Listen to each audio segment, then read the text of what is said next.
Welcome to Gray Overload. I'm Anthony, and let's talk about AMD's announcement yesterday of the RDNA 3 announcement. Now, this was just their high-end cards to start out with the 7900 XT and the 7900 XTX. The It was kind of interesting and nostalgic that AMD put in the XT and the XTX monikers on the cards, kind of throwback to the ATI days. I actually don't mind it. That actually wasn't horrible. I think it was a fine name to go back to, and kind of glad they brought it back.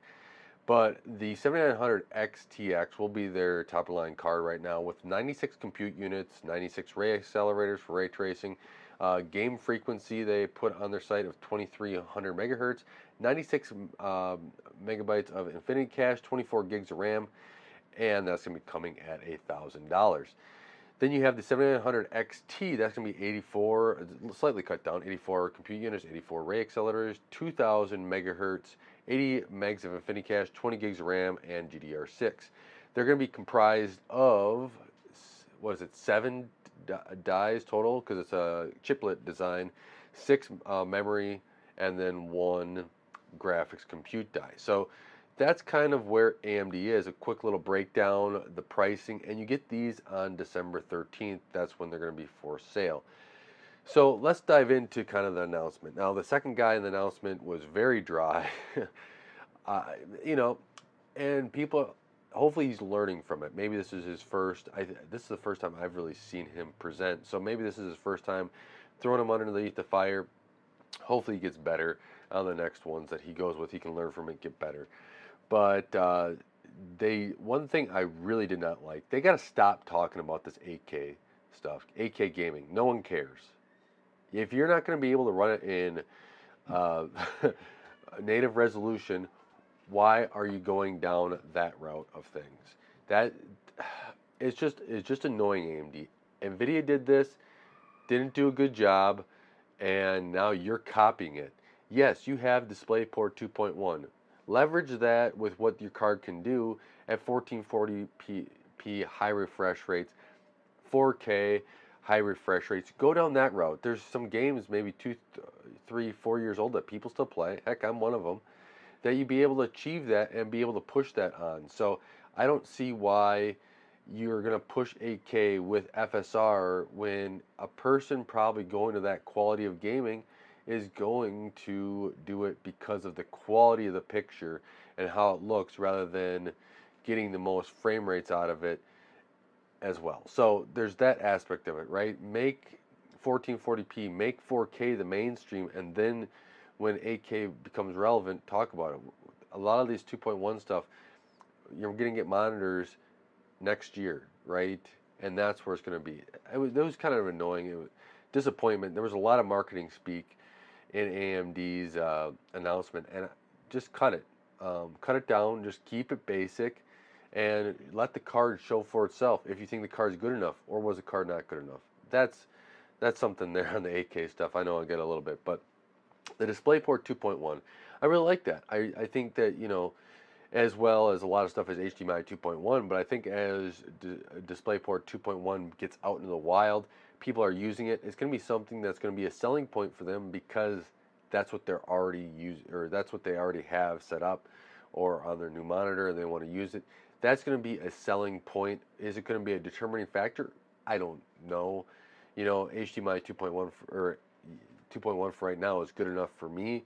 But if I were to get a better monitor, you get more bandwidth through the HDMI 2.1. It allows you to get to these larger resolutions and or higher refresh rates. So that's one thing to look forward to.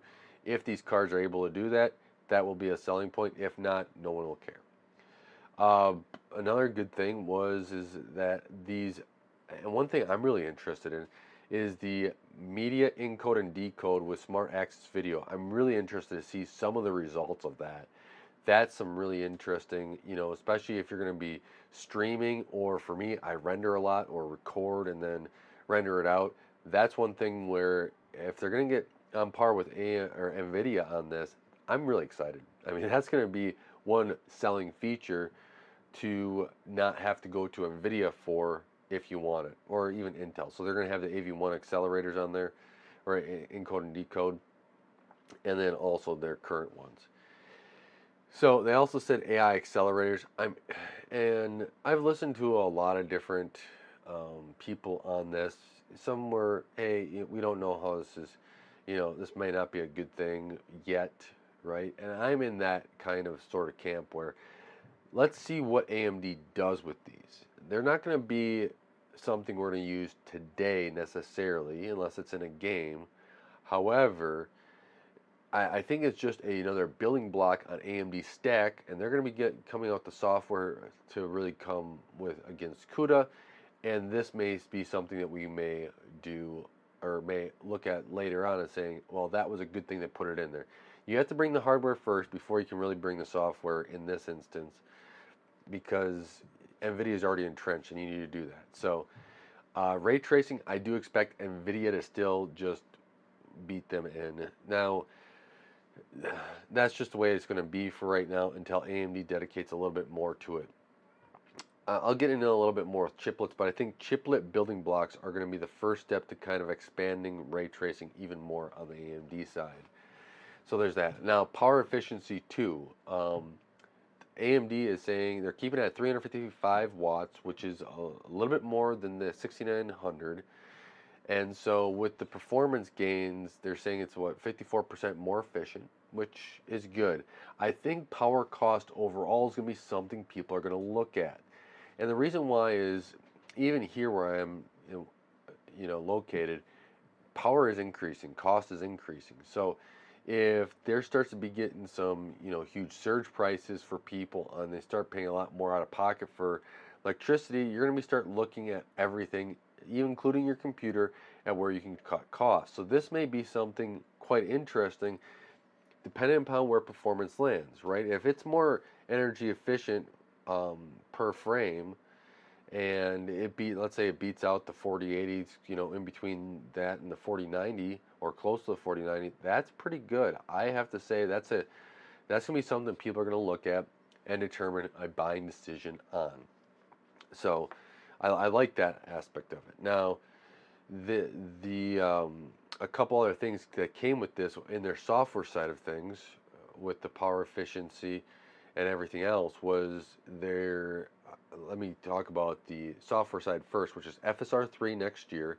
So they're also talking about FSR and their improvements there on FSR1, FSR2, and FSR3 now next year, which is going to be a frame rate generation. If you're into that, just give me the raw frames, reduce latency, and get them displayed. Why are we adding in an extra frame? Especially, it looks like DLS3 is a first generation product where it increases latency, right? If you're gaming, you're going to want that latency down as well.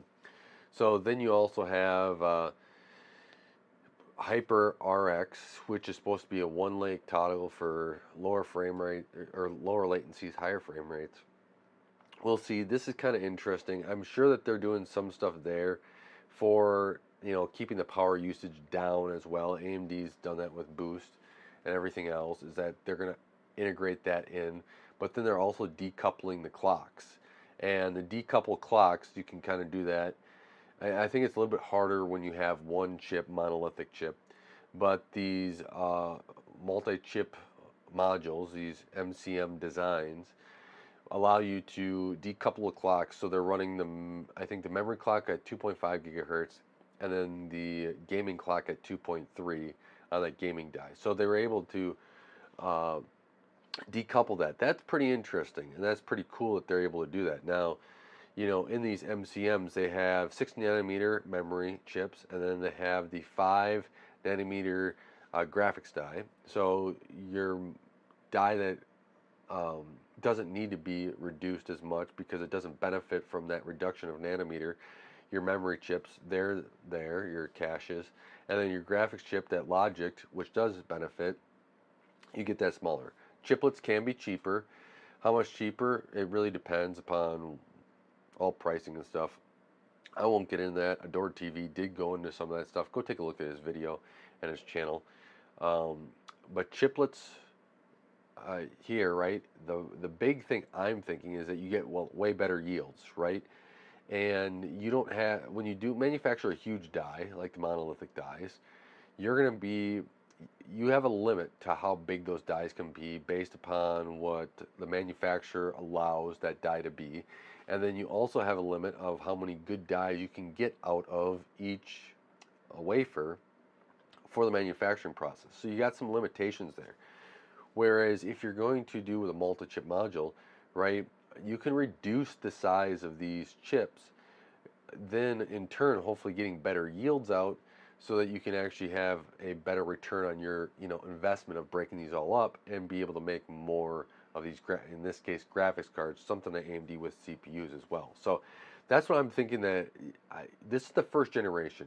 I think the payoff is going to be the second and the third generation when you start decoupling a lot more, because remember, in Ryzen it was chiplets with the memory controllers on them. It wasn't until that second generation, second generation, that they split the memory controllers off on a separate die and then just had the cores. So they kind of did the memory split off here. Now, are they going to start splitting up the graphics cores separately?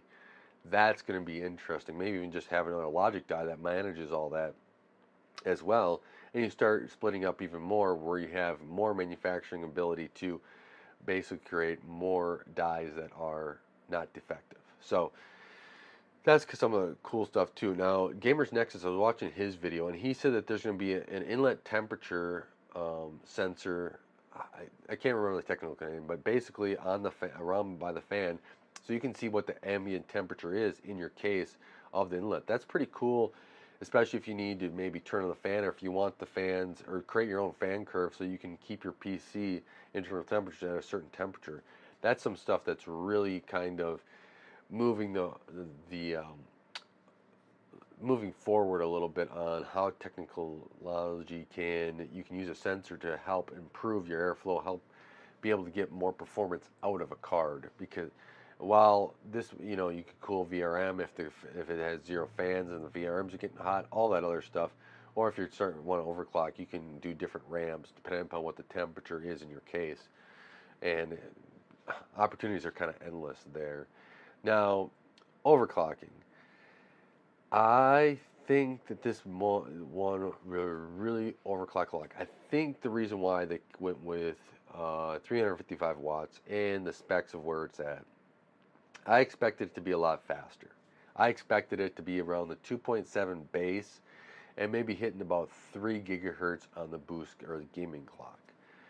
That's where I would have seen this hitting. Now, this is a lot slower than what I was expecting in terms of megahertz. Now, we'll see once the cards get out. I believe there's a lot of overhead there for overclocking, depending upon if AMD limits the power on this. So, if AMD is going to limit the power, oof, that's going to be devastating. But they allow that power to be basically open until what you can throw at it. Let's say it can go up to 450 watts. Let's say you can do that and push it that hard. All of a sudden, is getting up over 400, 425 watts, and you pushing it to like 3 gigahertz, matching that 4090. That's going to be interesting to see. Also, it almost seemed like AMD is just sticking in the sweet spot of that efficiency curve and saying, we're delivering an efficient card, we're delivering it at $1,000, and we're going to see, we're going to go for the value of this generation. Maybe that's it.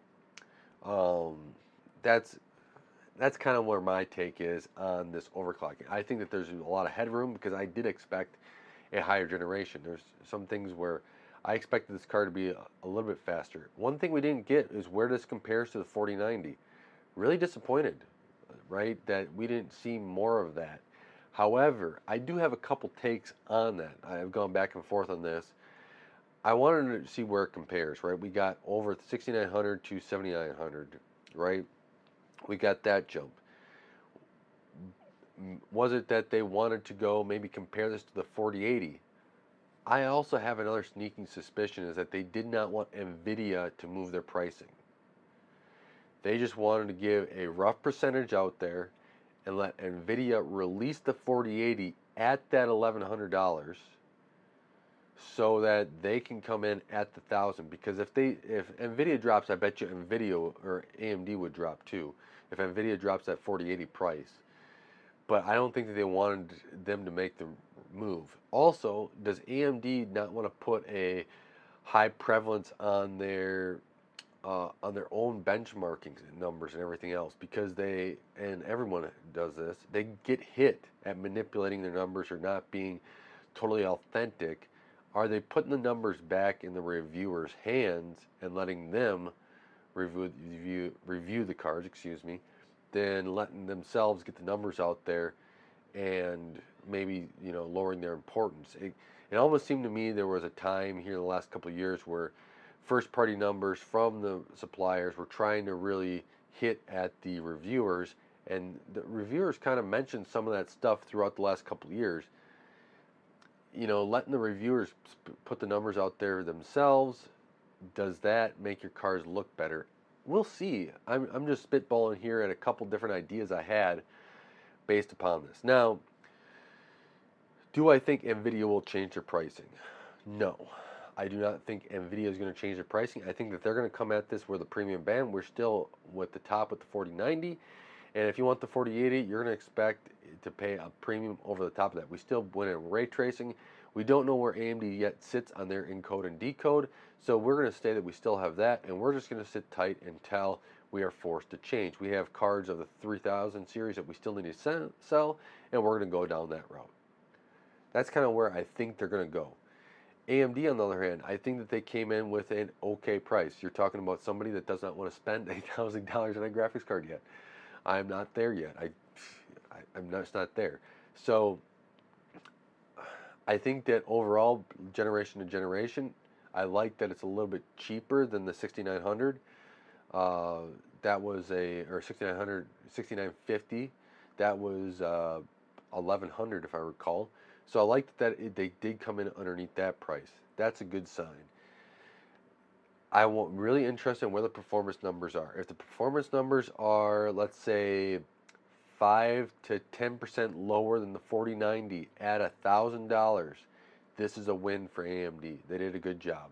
While I would like to have seen them to push this card above the 4090 and take that crown to start getting mind share there, sticking with performance per watt in this economy where you are in a recessionary period, plus energy costs are going up, you may have had a win on that aspect alone as well. People are going to be more conscious about their pocketbook, and they're going to want to do that. Spending $1,000 is not going to be cheap for a graphics card to begin with. Now they're doing that. Overall, I think there's room for improvement of their presentation of this announcement. Get rid of the marketing speak. Stick to details more.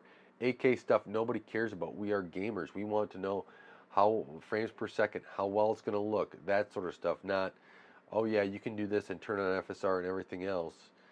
I'm really interested to see if FSR and DLS3 is going to continue. I'm just not hearing a lot of people that I talk to that are excited about getting generated frames in between their actual frame rate yet. Maybe it's a thing to come.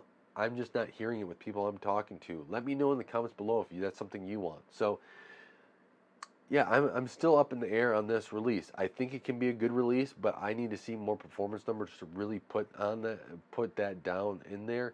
And I think that they kind of left some things off because they don't want NVIDIA to make a move on pricing until after their cards get out, or after NVIDIA cards are out and released and people are starting buying them. And excuse me, and to go down that route. So let me know what your comments are, what thoughts are on this announcement. Where do you stand? This can be a good release. Just hopefully AMD didn't screw it up someplace in all this marketing jargon. So thank you guys for watching. Thank you guys for taking the time to help support Gray Overload and help this channel grow. I really appreciate it. Until next time, God bless, and don't forget to like, share, and subscribe.